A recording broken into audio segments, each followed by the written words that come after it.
তো বন্ধু ওটা ঠান্ডা হয়ে গেছে। আর এখানেও দেখো কুটলি ভাজাটা কিন্তু অনেক কমে এসছে, আর একটু হবে। তো এখানে আমি গ্যাসটা ধরিয়ে নেব বরবটির জন্য। ধরিয়ে এই যে পেঁয়াজ ভাজার তেলটা এখানে দিয়ে দেবো।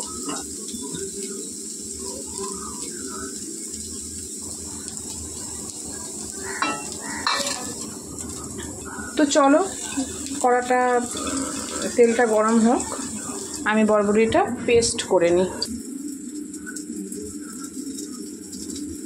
বন্ধু পেস্ট করা আমার হয়ে গেছে, এবার আমি কড়াতে দিয়ে দেবো। তো দেখো দিয়ে দিয়েছি।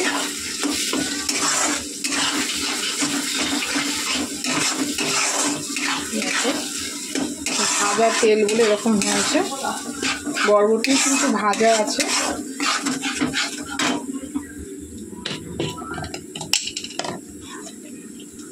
একটু হলুদ দেবো,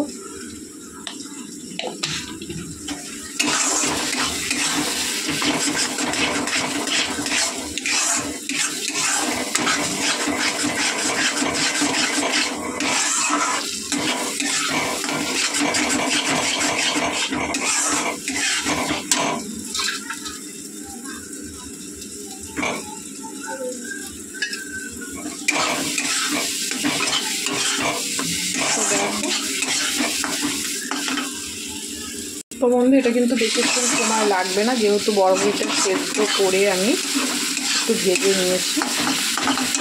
তো এইবারে এটা দেখো ভাজা পেঁয়াজ আর লঙ্কা দেখো মেখে রেখেছিলাম, সেটা দিয়ে দেবো।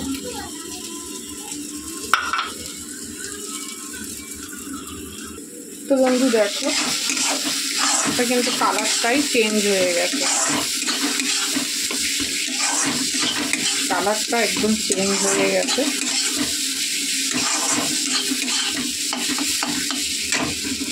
কমিয়ে দেবো দিয়ে একটু হোক। কত সুন্দর একটা কালার এসছে।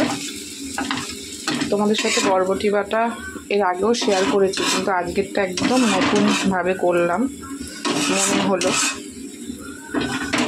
যে তোমাদের সাথে তো এর আগে অনেকবার করেছি, তো আজকে একটু অন্যরকমভাবে করি এবং আমিও টেস্ট করে দেখি যে খেতে কেমন লাগে। তো বন্ধু চলো এটা হোক, বেশিক্ষণ লাগবে না যদিও বা, তবুও হোক, ততক্ষণ আমি টিফিন করে নিই। আর এখানে কিন্তু এই কুতলি ভাজাটা হয়ে গেছে, আমি বন্ধ করে দিয়েছি। তো চলো বন্ধুরা এটা কমিয়ে দিয়েছি, হোক, আমি টিফিন করে নিই, টিফিন করে এসে এটা নামিয়ে দেবো। তো চলো এখনকার মতন এই পর্যন্ত। তো সঙ্গে থেকো, আমার সাথে থেকো, আমাকে এইভাবেই সাপোর্ট করো।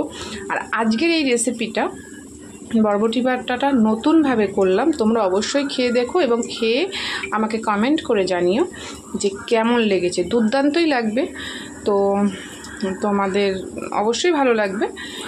তো আজকে অন্যরকমভাবে করলাম, তোমাদের সাথে সেটা শেয়ার করলাম। তোমরা অবশ্যই বাড়িতে করে একবার দেখতে পারো।